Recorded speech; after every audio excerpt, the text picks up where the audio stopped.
Hello and welcome to the Tennis Menu's daily Roland Garros show. Half of the fourth round is done and we are well and truly into the business end of the tournament. Val here with you for the tennismenu.com. You can head to thetennismenu.com to get an annual subscription for just $99.90 US, which includes over 600 tennis-specific drills and resources to make you a better tennis coach. It is absolutely brilliant. You do not want to pass that offer up. It's fantastic. We have got a massive edition of the program today. Dominic Thiem pushed to the limit by Hugo Gaston last night. Was up 2-0. Gaston came back to force a fifth. We'll chat a lot about that match and what exactly happened that Gaston did, or what he managed to do, or what Thiem didn't do, that the match progressed to a fifth set. Rafa Nadal over Sebastian Korda, and Korda had Rafa gave Korda a really nice gesture at the end of the match, and we'll talk more about that. Alexander Zverev, that one is huge. Playing with COVID symptoms, still went out there. We'll dive more into that as well. Diego Schwartzman is through as well, but also Simona Halep absolutely belted. We'll fill you in on what happened there. Alina Svitolina ticking along very nicely, and two qualifiers are through to the quarterfinals in the women's draw. But the show wouldn't be the show without these two men sitting beautifully here on my Zoom camera, and one of them is Marc, the best high-performance coach in the business. Marc, how are you? Going very well, thanks, Val, and great to be back. Obviously, incredible night of tennis and incredible things happening. I mean, COVID symptoms for Zverev is probably the talk of the French Open. Does that affect the rest of the French Open? Will it continue to go ahead? Yannick Sinner, the young Italian, absolutely played amazing last night. Does that stop his run at the French Open? Who knows what's going to happen in the next 24 hours when they do dissect this. But I'm looking forward to going through all that with you guys today. And just how Gaston got back into that match, I thought he was brilliant. And I'll talk about a little bit of the tactical nous around what he was doing. Very excited for that, Marc. And the other man that makes this trio what it is Joel Frucci. Joel, you said yesterday that you might have some Arabic for us. Have you actually got it? Short answer, no. I'm sorry. Yeah, I'm sorry, boys. But yeah, good morning. Another good night of the French Open, and yeah, as Marc said, somewhat controversial as well. So let's get stuck in. Yeah, I think, and we have to start off with that Alexander Zverev news. He said last night that he was playing with symptoms, and I think there was a headache, a fever, and a sore throat as well. Felt really lethargic. Didn't feel great on court at all, and hasn't been tested since the 29th of September. It is the 5th of October now. That's a week. Or no, that's 6 days. So that's a long, long time to not be tested when you're supposedly in a bubble. The Americans were testing every 2 to 3 days at the US Open, and you're finding out results pretty quickly. The fact that Zverev hasn't been tested at all and then gone and played, it's a cardinal sin, if you pardon the pun, because he did play Yannick Sinner. But you can't possibly think that is a good idea. And we've seen Zverev flout the rules a little bit this year with going out dancing after what happened with the Adria Tour, being a part of that disaster that Novak Djokovic headed up, and Goran Ivanisevic as well. But the fact that he has gone out and played is a blight on him, but then it's a blight on the FFT for the fact that they haven't even been testing. Like, this is supposed to be a bubble. We are supposed to be in a global pandemic. Australia is on, or Melbourne is on one hand, on one extreme, going to stage 4 lockdown when they don't have like even probably 10% of the cases of what France do. And France is just on the other extreme where they don't even have a lockdown and they're not enforcing any sort of protocol. What are they doing? And Joel, we'll start with you. This is just disgraceful. It's quite blasé from the outside looking in. And unfortunately, it almost seems to be pretty reflective of what's actually going on in Europe at the moment. There seems to be a kind of sort of lackadaisical attitude around COVID-19. But yeah, look, I mean, it's hard to know where to begin with this one. I guess first things first, we should knock it on the head that Alex Zverev, what are you doing? I mean, if you've got a fever, that is an immediate red flag. Even dating back to the early days, December, January, when this thing was first kicking off, the fever was a sure sign that you need to be super careful. Yeah. So the fact that he hasn't reported it or said anything and gone out and played and put Yannick Sinner in the firing line, potentially Carlos Ramos, the chair umpire, is just extremely selfish, but in that sense, kind of not surprising. And then after that, as you said, Val, no tournament organised testing since September 29th. That is staggering. It's been in October now. Like it hasn't even been tested this new month, Joel. Exactly. It's been sort of 5 to 6 days and no tests. So the fact that there is the fever, how does that go unnoticed is beyond me. And, sort of taking to Twitter this morning and sort of reading people's thoughts and reading articles about this, you can only really compare at the moment in terms of protocol what the French Open have done compared to the US Open. And obviously, Val, we spoke to Luke Saville on Breakpoint, and he was explaining that in the New York City bubble, the regulations were quite strict. Obviously, the players couldn't leave the grounds. They were tested upon entry. And then Luke was saying they were tested pretty much every morning and they had to fill in a questionnaire about symptoms and whether they had any. And it was only then that they could then go onto court and practice and do all these other things. So it's interesting because we spoke a lot about how we thought the US Open would be a big problem, but by comparison, the French Open has just been well, I'm not going to say a shambles because there's only been a few positive tests so far, and they seem to have been knocked on the head pretty quickly. But now that we've seen these regulations, you have to wonder what's going on. And just what Alex Zverev was talking about, the symptoms, it's just so eerily like Grigor Dimitrov and Francis Tiafoe at the Adria Tour and in Atlanta. It's just, I'm mind blown how it can happen. Yeah, it's not great. It is absolutely terrible. And look, there's a couple of pieces on the tennismenu.com that I wrote. I think I wrote both, and it was the F1 is forging the way that tennis isn't by staying in Europe. Well, that's completely debunked now because we should have probably stayed in America with the way that they're handling things, or in terms of the tennis and sport anyway, not politics or anything like that. We'll steer clear of that. But and also the C'est la vie attitude of Roland Garros, because they have been terrible. The fact that they're not testing, and yesterday on the 4th of October, they recorded 12,565 new cases of COVID-19. That is a disaster, and there is no lockdown. There's no bubble. Denis Shapovalov said it as well. There is no bubble. The New York did things in a much better way. And that's the problem. This is the problem. It's kind of arrogant. And even the way that they shifted the tournament at the start of the year, they haven't really shown much respect for the sport and its athletes. And Marc, I want to ask you this. If you're Jannik Sinner and you played someone, and look, we don't know if Zverev does have COVID yet. We must stress that. We don't know if he has it. But we can, if we're assuming that he does, and what if he tests positive? And then if you're Jannik Sinner and you're his coach, what do you say? What do you do in that situation? Do you have to go get immediately tested? It throws off your preparation for a quarterfinal with Rafa Nadal. How do you try and overcome that as a coach? Is it more that just try and relax, focus on what you can focus on? This is out of your control now. What do you say to him?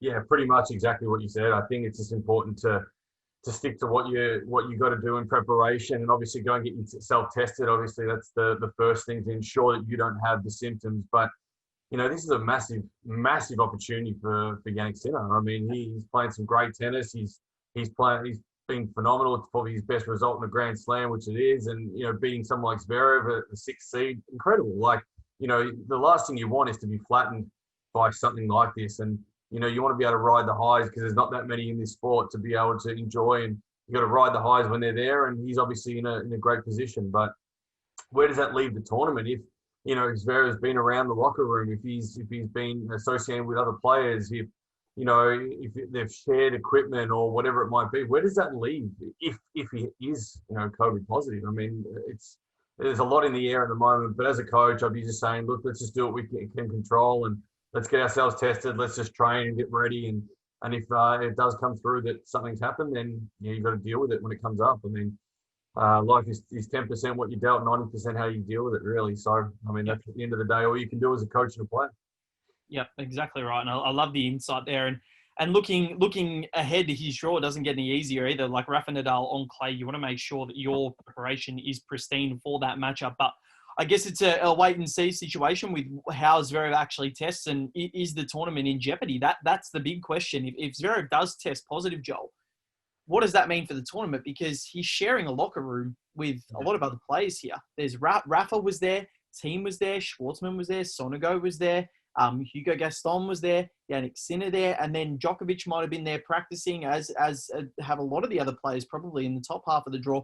And then maybe he's crossed paths with some of the females in the draw. You don't know. So what does that mean for the tournament? I think if he tests positive, surely there is a line out the door to get tested for each player that's still in the draw. Yeah, well, I think Marc summed it up pretty well. You've got to have some serious question marks about what happens next, I guess. You can only bulk test, I think, Val. And obviously we're not scientists, but what we do know is that if, and again, we stress if Alex is positive, but the symptoms are telltale signs that he quite possibly is, if he's positive, then you'd have to think that given the speed that we know the virus can move at, then potentially there might be some other players in trouble as well. But we sincerely hope that isn't the case, because it's been an enjoyable tournament in terms of narratives and storylines, and it'd be just such a tragedy if one loose screw just undid the whole thing, really.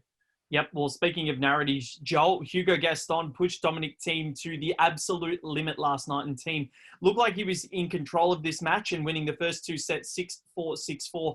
And then the next two were won by the young Frenchman, 7-5, 6-3, before Thiem ended up getting on the right side of the ledge and taking the final set 6-3. He's become a king of final sets after his US Open final, and now continuing. The stats looked pretty good in favour of Dominic Thiem. He hit 59 winners, 63 unforced errors, so a little bit on the even side of the ledger, and Hugo Gaston only 30 winners. But the points were fairly even, 158 to 147. But Marc, I want to talk to you about the tactical nous that you mentioned at the start of the show from Gaston and what he was able to do to force his way back into this match. Very interesting match to watch. And, I think Dominic Thiem sort of summed it up at the end, and he sent a tweet out as well that he wanted to show Gaston that he had touch as well, because Gaston was drop shotting nearly every second ball. It was absolutely incredible to watch how he took him off the baseline a lot more of the time than Dominic Thiem wanted to spend up forward of the net. So Gaston would play and keep him deep one ball, and then he'd drop shot the next ball and just change the length of the game. And Dominic Thiem is notorious for being able to be across the baseline, lateral, play heavy ball, and then be aggressive. He wasn't able to do that. He'd play one shot, and then Gaston would just play him short, and he'd come to the net a lot. He was playing so much from the front of the court. It was very, very interesting to watch, and there was a lot more feel than there was sort of aggression, I guess, in terms of ball striking, which was a really different match to watch. And Thiem just wasn't expecting it. I think after the first two sets, it started to increase a lot more. Gaston started to drop shot a lot more. Thiem was sort of like, well, hang on, I can't get into my rhythm. I can't get my groove. And he sort of lost his groove for a little while.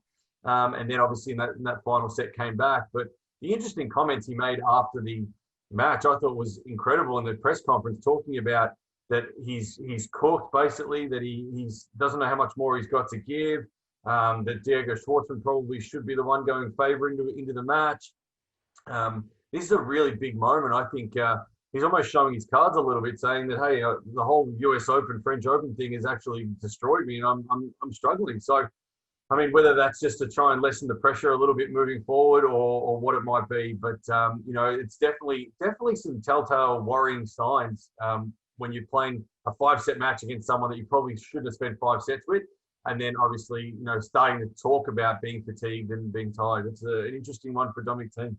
Is it mind games, do you think? Do you reckon he's just trying to downplay, how he's actually going? Because his first few rounds were really scintillating. So, this is one 5-set match. He's pretty fit. He plays a lot of tennis. He's prepared himself as much as he can for a situation like this. He knew it was coming up.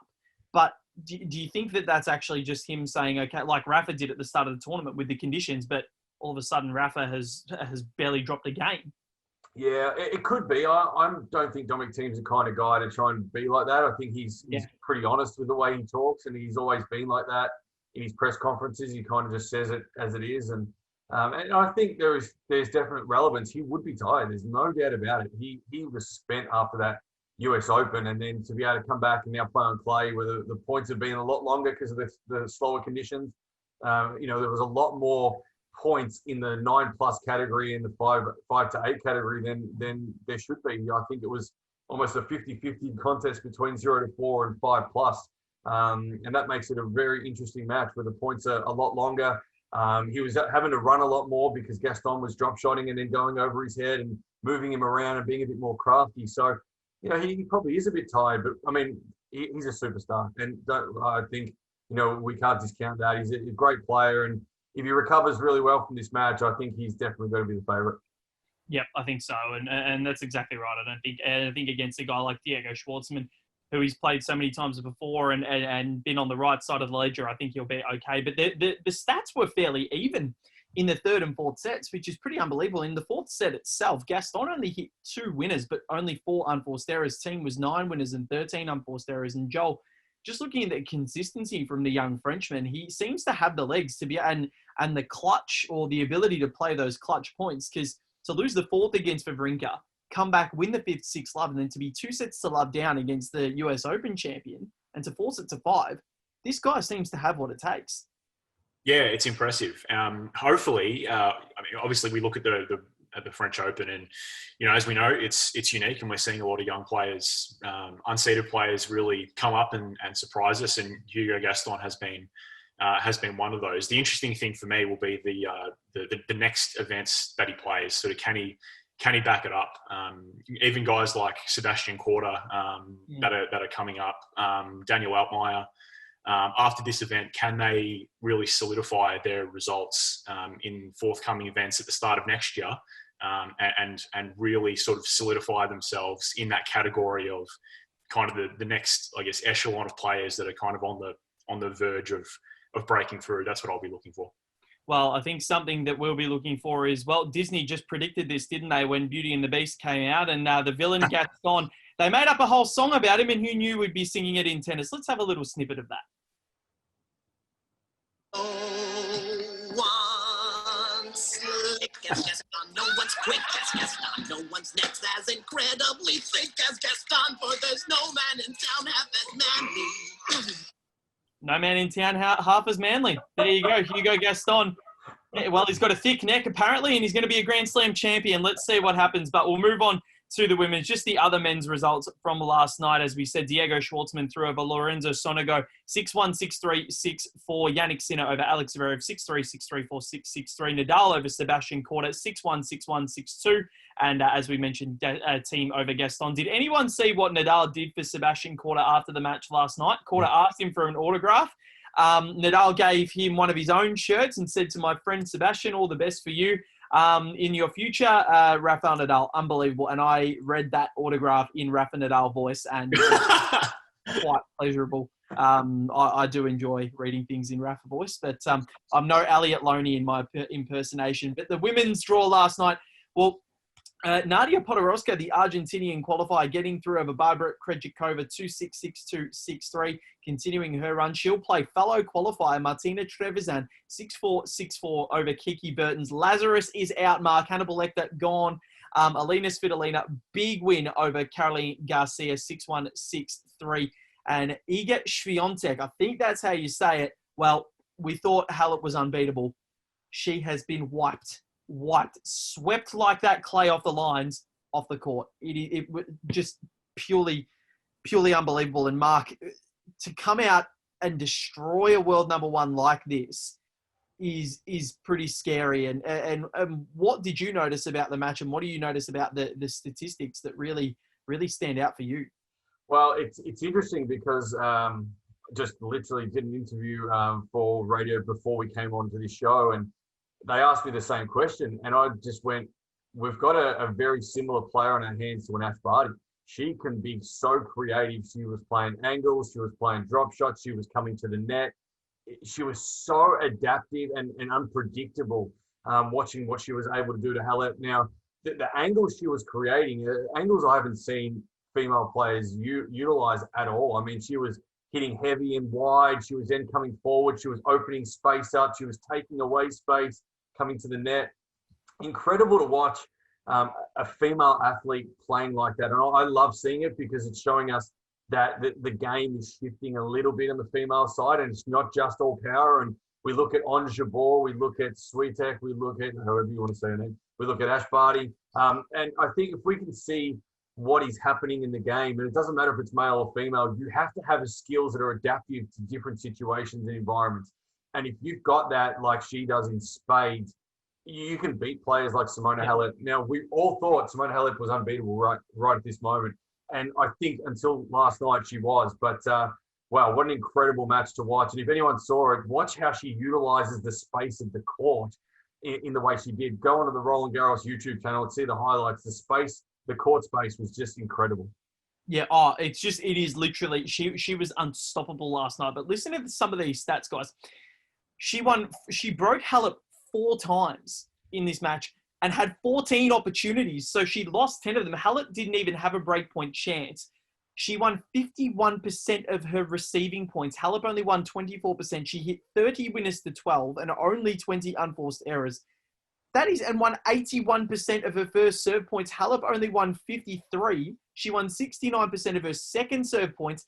Halep only won 38%. That is a brutal affair and a brutal loss for Simona Halep, who said she'll have a chocolate bar and hopefully be better tomorrow. And I think you're going to need more than a chocolate bar after that, because that is scary good. And Joel, you've got a bold prediction about Iga Swiatek for the rest of the tournament.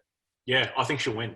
I really do. She was that impressive against Simona Halep, and I think the thing that impressed me, obviously, Marc's outlined expertly the way that she played. She mixed it up brilliantly. Just the confidence that she played with. She basically just stood up on her side of the court and just said to Simona, "Come at me, bring it on." And when the ball came to her, she was not afraid to just club it and paint the lines. It was brilliant to watch, and just that variety and the confidence that she's playing with is just so impressive. And now she's beaten the 2018 winner in this draw, and she's also beaten the 2019 runner-up Marketa Vondrousova. So she's looking really, really good, and I'm going to stick by that prediction. I think she's going to win this. All right, we'll hold you to that, Joel. We'll hold you to that. Mankini for you if you lose. All right. Well, look, the bottom part of this top half of the draw for the women's, 2 qualifiers will face each other in the French Open quarterfinals. Nadia Podoroska at 131 in the world, and Martina Trevisan at the 159th ranked player. The last time a qualifier made the French Open quarterfinals, this is all from Kevin Pollard, by the way, on Twitter at Football Ruse. If you want to follow him, he is stunningly good at finding stats, and I love these so much. So last time a qualifier made the French quarterfinals was Yaroslava Shvedova in 2012, but the first time since 1978 that 2 female qualifiers have made the last 8. They were Mirka Benlova and Helga Mastov. And now, if best slam performances by a female qualifier, 1999 Wimbledon semifinals, there was Stevenson, and the 1978 Australian Open semifinals, Matheson. No female qualifier has ever made the semis at the French, so one will do that. But if Podoroska and Trevisan so Podoroska will play Svitolina and Trevisan will play Swiatek.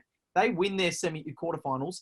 We'll have a qualifier in the final. And my question to you guys the other day was whether we would see an unseeded player win Roland Garros. And it seems as though we might even have one in the final. 3 of the last 4 of the top 8 are unseeded. Marc, you're right. Throw a blanket over the women's draw.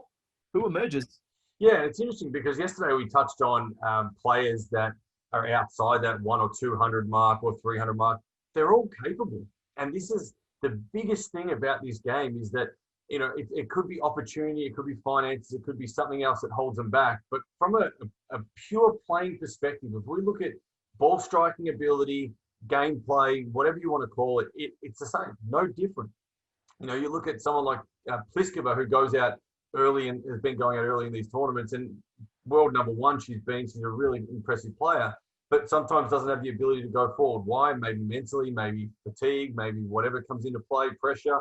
And it's no different to these players that are coming through qualifying. I mean, you know, they're in a position where they've got a free swing, which is great. And they've got an opportunity, which is an amazing thing. And COVID has given more players opportunity. And I'm not saying these 2 in particular, but I love seeing players that have been thereabouts, going okay, but finally get some reward for effort.